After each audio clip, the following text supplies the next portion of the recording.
Welcome to Sethu Chitra kitchen. இன்ஸ்டண்ட்டாக ஆப்பம், அதாவது சட்டுன்னு பண்ணிடணும் அப்படின்னு சொன்னால் இந்த மாதிரி விதத்தில் நீங்கள் ட்ரை பண்ணுங்கள். உடனே ஆப்பம் சாப்பிட்ணும் அப்படின்றவங்க சட்டுன்னு செஞ்சிடலாம். அது எப்படின்னு பாருங்கள். இந்த வீடியோவை ஸ்கிப் பண்ணாமல் பார்த்தீங்கன்னா தான் உங்களுக்கு புரியும். நான் ஃபஸ்ட்டு 1 கப் அரிசி மாவு எடுத்திருக்கேன். வீட்டிலே அரைச்சா பச்சரிசி மாவு தான், ரேஷன் அரிசியில் தான் நான் இந்த மாவு ப்ரிப்பேர் பண்ணியிருக்கேன். இதுக்கு 1 கப்பு, அதாவது 1 கப்பு அரிசி மாவுக்கு 1/2 கப் சாதம், 1/4 கப் தேங்காய், திருவின தேங்காய் சேர்த்துக்கிறேன். 2 ஸ்பூன் சர்க்கரை, அப்புறம் ஒரு 3/4 ஸ்பூனுக்கு ஈஸ்ட்டு நான் சேர்த்துக்கிறேன். இது கொஞ்சம் தண்ணி விட்டு நல்லா அரைச்சிக்கணும், நல்லா மையாக அரைச்சிக்கணும். இதை முதல்ல நான் அரைச்சி எடுத்துன்னு வந்துடுறேன். ஃபஸ்ட்டு என்னுடைய வீடியோவை பார்க்குறவங்க சப்ஸ்கிரைப் பண்ணலைன்னா சப்ஸ்கிரைப் பண்ணுங்கள், ஆல் அண்ட் ஆப்ஷனை தொடுங்க. அப்போ தான் நான் போகிற ஒரு வீடியோவுடைய நோட்டிஃபிகேஷன் உங்களுக்கு காட்டும். நான் நல்லா அரைச்சி எடுத்துன்னு வந்துட்டேன். இது ஒரு கிண்ணத்தில் நான் ஊற்றி வைக்கிறேன். இது ஒரு 1 ஹவர் அப்படியே ரெஸ்ட்டில் விட்டுடுங்க.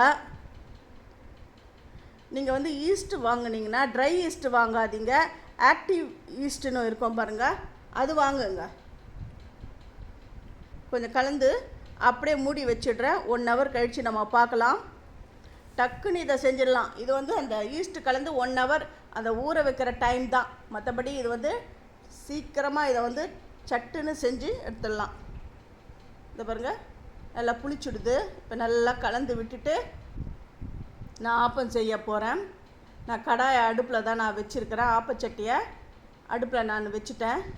இல்லை எனக்கு இந்த மாதிரி வேண்டாம் அப்படின்றவங்க மாவு அரைச்சி மறாவது நாள் காலையில் புளிக்க வச்சு அப்படி செய்யுங்க. இது இன்ஸ்டண்ட்டாக செய்கிறது, சட்டுன்னு செஞ்சிடலாம். இதை புளிக்க வைக்க வேண்டிய அவசியம்லாம் கிடையாது, ஈஸ்ட் போட்டாலுமே போதும். இதை நல்லா இப்படி சுழட்டி விட்டுடணும். ஆப்பம்னா எப்படின்னா உள்ளே நல்லா திக்காக இருக்கணும், அந்த ஓரம்லாம் நல்லா கிறிஸ்பாக இருக்கணும், அப்படி தான் இருக்கணும். அதுதான் பர்ஃபெக்டான ஆப்பம். இதை நான் மூடி வச்சுட்றேன். இது சுத்தூரம் லைட்டாக கொஞ்சம் எண்ணெயை விட்டுட்டு இதை மூடி வச்சிடுறேன். ஒரு நிமிஷம் கழித்து பார்ப்போம். தட்டு போட்டு மூடிடுறேன்.